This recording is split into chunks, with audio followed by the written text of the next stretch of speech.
फूट चाहे घर में हो या फिर राजनीति में, ये जहां भी होती है बर्बादी के अलावा कुछ भी नहीं देती।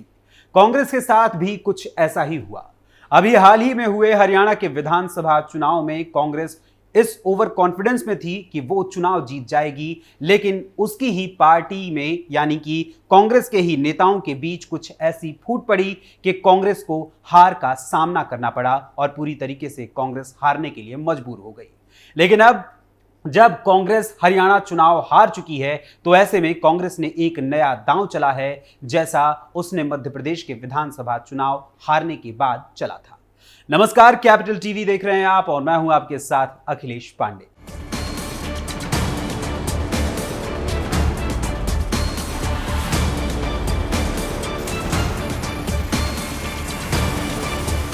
विधानसभा चुनाव के बाद से हरियाणा में कांग्रेस पूरी तरीके से अपने आप को संभालने में लगी हुई है। कांग्रेस यहां पर पूरी तरीके से अपनी उस परिस्थिति में नहीं है जहां ये कह सकें कि कांग्रेस ठीक ठाक अवस्था में है। विधायक दल के नेता पूरी तरीके से इस कोशिश में लगे हुए हैं कि किसी भी प्रकार से कांग्रेस को उसकी हार के घेरे में ही रखा जाए। कांग्रेस महासचिव एवं सिरसा की सांसद कुमारी शैलजा को पार्टी हाईकमान की तरफ से एक बार फिर से प्रदेश अध्यक्ष की जिम्मेदारी सौंपे जाने की उम्मीद जताई जा रही है, ताकि जो हार इस समय कांग्रेस को मिली थी, हरियाणा विधानसभा चुनाव के बाद से हरियाणा कांग्रेस में कुछ भी ठीक नहीं चल रहा है। विधायक दल के नेता के लिए लॉबिंग चल रही है तो कांग्रेस के प्रदेश अध्यक्ष पद पर भी नई नियुक्ति की संभावना जोर पकड़ रही है। कांग्रेस महासचिव एवं सिरसा की सांसद कुमारी शैलजा को पार्टी हाईकमान की तरफ से एक बार फिर से प्रदेश अध्यक्ष की जिम्मेदारी सौंपे जाने की उम्मीद है और इसी बात की चर्चा हो रही है। वहीं पूर्व मुख्यमंत्री भूपेंद्र सिंह हुड्डा गुट के पूरी तरीके से इस बारे में भी चर्चा हो रही है कि प्रदेश अध्यक्ष के पद पर शैलजा की नियुक्ति को रोकने के लिए ये गुट पूरी ताकत लगाने की कोशिश में है। वहीं हरियाणा विधानसभा में इस बार कांग्रेस के 37 विधायक चुनकर आए हैं, जिनमें से 33 विधायक हुड्डा गुट के समर्थक हैं। 4 विधायकों को कुमारी शैलजा का समर्थक माना जाता है। इन 4 विधायकों के बूते पर हालांकि शैलजा गुट को न तो विधायक दल के नेता का पद मिल सकता है और न ही प्रदेश अध्यक्ष पद पर उनकी कोई दावेदारी बनती है, लेकिन विधानसभा चुनाव में जिस तरह से शैलजा ने नाराज होकर बड़ा खेल किया, उससे कांग्रेस हाईकमान सकते में है। खींचतान से पार्टी के हाथ से छूट गई सत्ता। विधानसभा चुनाव में कांग्रेस की हार के चाहे कितने भी कारण रहे हों, लेकिन हुड्डा और शैलजा की खींचतान की वजह से पार्टी के हाथ से सत्ता छूट गई है। रणनीतिकारों को यदि हम उनकी बात माने तो रणनीतिकारों को पूरी उम्मीद थी कि राज्य में कांग्रेस की सरकार बनेगी, लेकिन पार्टी के राज्य स्तरीय नेताओं की आपसी खींचतान के चलते कांग्रेस को 5 साल के लिए पूरी तरीके से पीछे धकेल दिया गया। थिंक टैंक का मानना है कि यदि हुड्डा और शैलजा मिलकर चुनाव लड़ते तो राज्य में कांग्रेस की सरकार बनना तय थी, लेकिन ऐसा कुछ भी नहीं हुआ। हुड्डा खेमा अपने स्वयं के बूते पर राज्य में कांग्रेस की सरकार बनी हुई मानकर चल रहा था, जबकि शैलजा गुट को अपनी नाराजगी के माध्यम से ताकत दिखाने का मौका मिल गया था, जिसका पार्टी को भारी नुकसान उठाना पड़ा। दोबारा जिम्मेदारी दे सकती है पार्टी। कांग्रेस के इन नेताओं में अब भविष्य में तालमेल बना रहे और पार्टी में सिर्फ हुड्डा का एकाधिकार न रहे, इसके लिए हुड्डा के स्थान पर किसी दूसरे को कांग्रेस विधायक दल का यानी कि विपक्ष में बैठने के लिए कांग्रेस की ओर से एक नेता चुने जाने की चर्चा चल रही है। दूसरा पहलू यह भी है कि हुड्डा के बिना कांग्रेस की राजनीतिक प्रगति संभव नहीं है, लेकिन इसके बावजूद हाईकमान किसी दूसरे को कांग्रेस विधायक दल का नेता बनाने की संभावना तलाश रहा है। कुमारी शैलजा चूंकि पहले भी हरियाणा कांग्रेस की अध्यक्ष रह चुकी हैं, तो ऐसे में उन्हें पार्टी दोबारा से यह जिम्मेदारी दे सकती है, जिसका अंदर ही अंदर हुड्डा खेमा विरोध भी कर रहा है। 8 नवंबर से विधानसभा का शीतकालीन सत्र। शैलजा की प्रदेश अध्यक्ष पद पर नियुक्ति को रोकने के लिए हुड्डा खेमे की तरफ से अध्यक्ष के लिए अशोक अरोड़ा और कांग्रेस विधायक दल के नेता के लिए गीता भुक्कल के नाम चलाए जाने की सूचना है। विधायक दल के नेता का नाम पहले और प्रदेश अध्यक्ष का नाम बाद में होगा घोषित और हाई कमान के पास अशोक अरोड़ा और गीता भुक्कल को इससे ठीक उलट भी जिम्मेदारी देने की संभावना जताई जा रही है और इसका प्रस्ताव भी रखा गया है। दोनों अहम पदों पर नियुक्ति के लिए आफताब अहमद और बीबी बत्रा के साथ डॉक्टर रघुवीर कादियान के नाम भी चर्चा में चलाए जा रहे हैं। 8 नवंबर से विधानसभा का शीतकालीन सत्र आरंभ होने की संभावना है। उम्मीद जताई जा रही है कि कांग्रेस विधायक दल के नेता का नाम 8 नवंबर से पहले घोषित किया जा सकता है और प्रदेश अध्यक्ष के नाम की घोषणा में थोड़ी देरी हो सकती है। मौजूदा प्रदेश अध्यक्ष चौधरी उदयभान होडल से स्वयं चुनाव हार गए हैं। उनकी गिनती हुड्डा समर्थकों में भी होती है।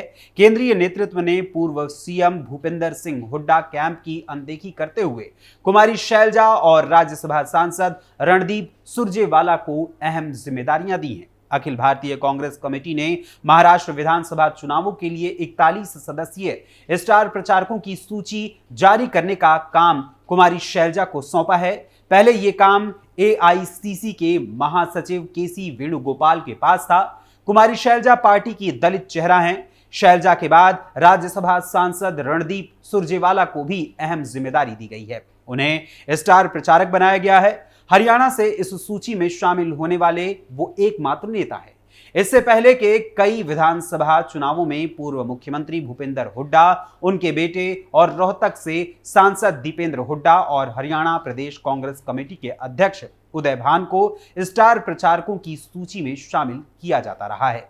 इन लोगों ने अन्य राज्यों में महत्वपूर्ण भूमिकाएं भी निभाई थी। उदय भान हुड्डा के खेमे से आते हैं। इस कदम से अब स्पष्ट हो गया है कि कांग्रेस हाईकमान हरियाणा में हुड्डा कैंप से दूरी बनाने लगा है। पार्टी ने अभी तक हरियाणा विधानसभा में कांग्रेस विधायक दल के नेता के नाम की घोषणा भी नहीं की है। सूत्रों का कहना है कि हाईकमान हरियाणा में हार के बाद हुड्डा कैंप को कड़ा संदेश और बड़ा संदेश देना चाहता है। हार के बाद पार्टी की फैक्ट फाइंडिंग टीम ने भी अभी तक रिपोर्ट नहीं दी है। ऐसे में माना जा रहा है कि इसी कारण अभी तक विधायक दल के नेता की घोषणा नहीं की गई है। जानकारों का कहना है कि शैलजा अभी पार्टी महासचिव हैं, वो झारखंड की प्रभारी हैं, इसलिए उनके पास इस तरह की सूचनाएं जारी करने का अधिकार है। हुड्डा और उनके खेमे ने विधानसभा चुनावों के दौरान हरियाणा में कांग्रेस के पूरे अभियान का नेतृत्व किया था। यह पहली बार था जब हरियाणा विधानसभा में विधायक दल का नेता चुने बगैर कांग्रेस के विधायकों ने शपथ ली है। विधानसभा चुनाव हारने की वजह। अब चलिए आपको बताते हैं कि आखिर विधानसभा चुनाव यानी हरियाणा विधानसभा चुनाव में कांग्रेस की हार की प्रमुख वजह क्या थी। दरअसल कांग्रेस की अंदरूनी कलह, मौजूदा विधायकों पर अत्यधिक निर्भरता और बागियों की समस्या कुछ ऐसे कारण रहे हैं या ऐसे कारण प्रतीत होते हैं जिनके कारण कांग्रेस एक दशक के बाद हरियाणा में वापसी करने में विफल रही। पार्टी हरियाणा की बीजेपी सरकार को हटाने के प्रति आश्वस्त दिख रही थी, जो 10 सालों से सत्ता में थी और सत्ता विरोधी लहर का सामना कर रही थी। हालांकि 48 सीट जीतकर बीजेपी ने कांग्रेस की वापसी की उम्मीदों पर पानी फेर दिया और कई एग्जिट पोल को भी गलत साबित कर दिया, जिनमें हरियाणा में कांग्रेस की आसान जीत की भविष्यवाणी की गई थी। कांग्रेस 90 सदस्यीय विधानसभा चुनाव में यानी हरियाणा विधानसभा चुनाव के दौरान जिन 90 सीटों के लिए चुनाव हो रहा था, उनमें से मात्र 37 सीटें ही जीतने में कांग्रेस कामयाब हो सकी थी।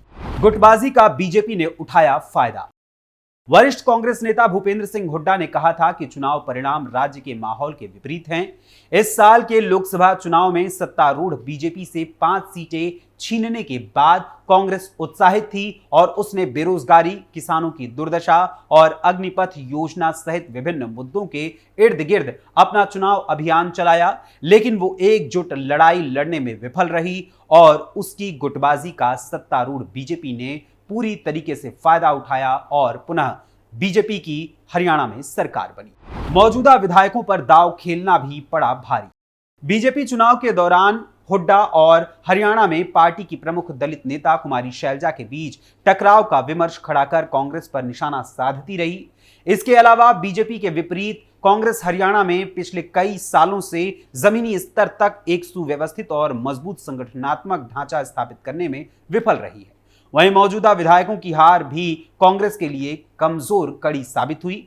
हालांकि अगर माने तो हारने वाले कांग्रेस विधायकों में शुमार रहने वाले शमशेर सिंह गोगी, प्रदीप चौधरी, मेवा सिंह, सुरेंद्र पवार, धर्म सिंह छोकर, अमित सिहाग, रावदान सिंह और चिरंजीव राव शामिल रहे हैं।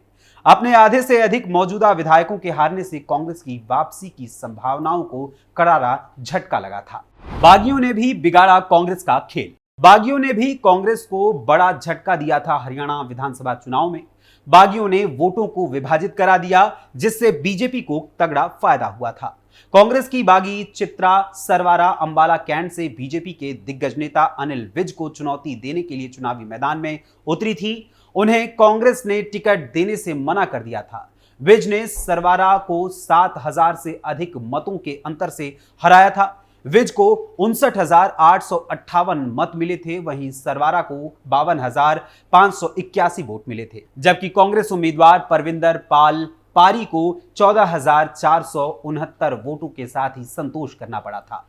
बहादुरगढ़, कालका, गोहाना और बल्लभगढ़ जैसी कुछ और सीटें थी जहां बागियों के कारण ही कांग्रेस को हरियाणा विधानसभा चुनाव में नुकसान उठाना पड़ा था। जाट वोटों में बिखराव, गैर जाट बीजेपी के साथ लामबंद।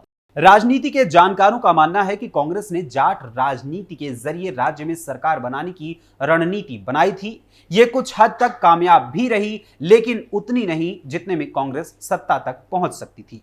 हालांकि पिछले चुनाव के मुकाबले कांग्रेस की सीटें ज्यादा हो गई हैं। यहां एक बात बताना जरूरी है कि पिछले विधानसभा यानी हरियाणा विधानसभा चुनाव के मुकाबले राज्य में क्षेत्रीय पार्टियों और निर्दलीय प्रत्याशियों की सीटों और वोट शेयर में भी कमी देखी गई है। कांग्रेस ने पूरा चुनाव पूर्व मुख्यमंत्री भूपेंद्र सिंह हुड्डा के हिसाब से लड़ा और सबसे ज्यादा उम्मीदवार हुड्डा कैंप के उतारे गए, लेकिन इसके बावजूद भी जाट बाहुल्य सीटों पर भी बीजेपी कई सीट जीतने में कामयाब रही। वहीं जाट बाहुल्य विधानसभा उचाना कलां, सफीदों और गुहाना में बीजेपी के गैर जाट उम्मीदवारों ने कांग्रेस के उम्मीदवारों को मात दे दी। जाट बाहुल्य सीट पर गैर जाट उम्मीदवार को मैदान में उतारने की जो रणनीति बीजेपी ने अपनाई, उसमें पार्टी को कामयाबी भी मिली। पूर्व केंद्रीय मंत्री संजीव बालियान, जो जाट लैंड में पार्टी की कमान संभाले हुए थे, उन्होंने बताया कि व्यक्तिगत संपर्क और प्रधानमंत्री नरेंद्र मोदी की वजह से जाट समाज का एक बड़ा तबका बीजेपी के साथ आया था, जिसकी वजह से बीजेपी की राष्ट्रवाद की विचारधारा यहां पर प्रबल रही। वहीं संजीव बालियान कहते हैं कि सेना की पृष्ठभूमि वाले और जाट में जो तबका ज्यादा पढ़ा लिखा है वो बीजेपी के साथ आया था। वहीं लोकसभा चुनाव के बाद बीजेपी के खिलाफ जो एक नकारात्मक माहौल था वो भी कमजोर हुआ है और इसका फायदा बीजेपी को मिला।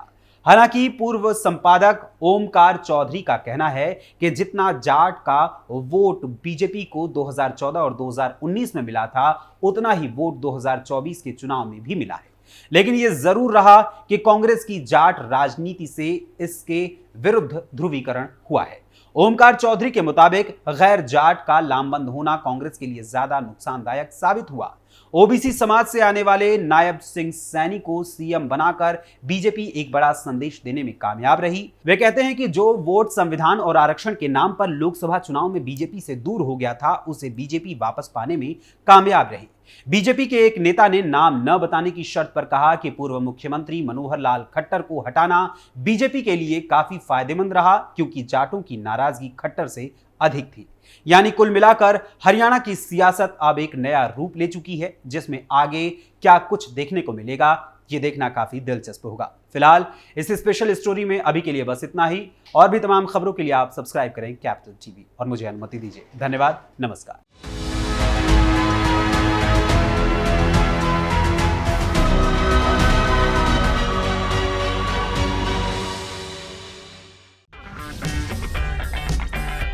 अगर आपको हमारा वीडियो पसंद आया हो तो इसे लाइक करें, हमारे चैनल को सब्सक्राइब करें और हाँ, बेल आइकन दबाना ना भूलें ताकि आप तक हमारे वीडियो की नोटिफिकेशन पहुंचती रहे। आप अपना सुझाव हमें कमेंट बॉक्स में दे सकते हैं। हमारे साथ जुड़ने के लिए शुक्रिया।